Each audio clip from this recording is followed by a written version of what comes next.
Good day to everybody. I'm Joyce Mundo and I'll be discussing about matter.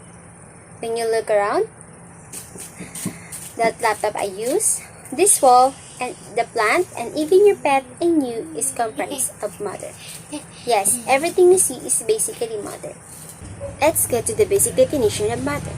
Matter is material substance that constitutes the observable universe and together with energy forms the basis of all objective phenomena. Now, how can different things be basically matter?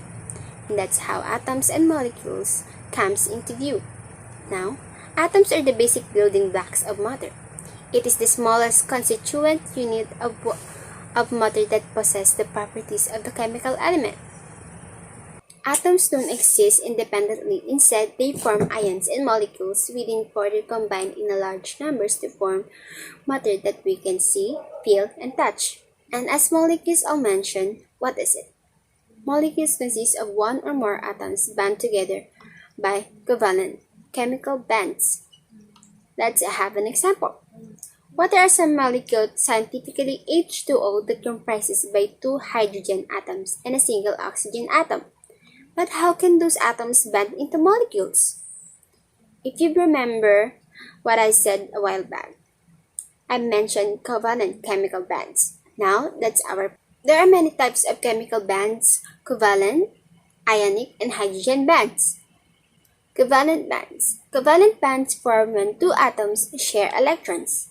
The covalent bonds are intramolecular bonds because they hold the atoms together in a single molecule.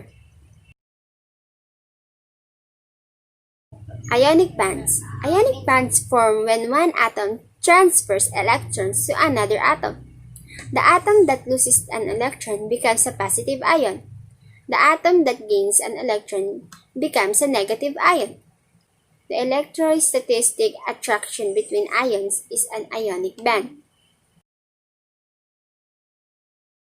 Hydrogen bonds are especially strong intermolecular forces. They exist when you have a negative O, N, or F atom in one molecule and have a positive H atom attached to an O, N, or F atom in another molecule. What is the best known compound that has hydrogen bonds?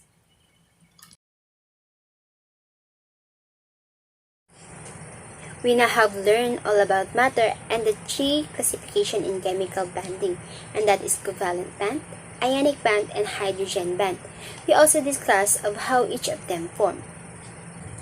What I learned is how to distinguish between ionic bonding, covalent bonding, and hydrogen bonding. Discern the difference between sharing and transferring electrons in bonding. That's all for today. Thank you for watching.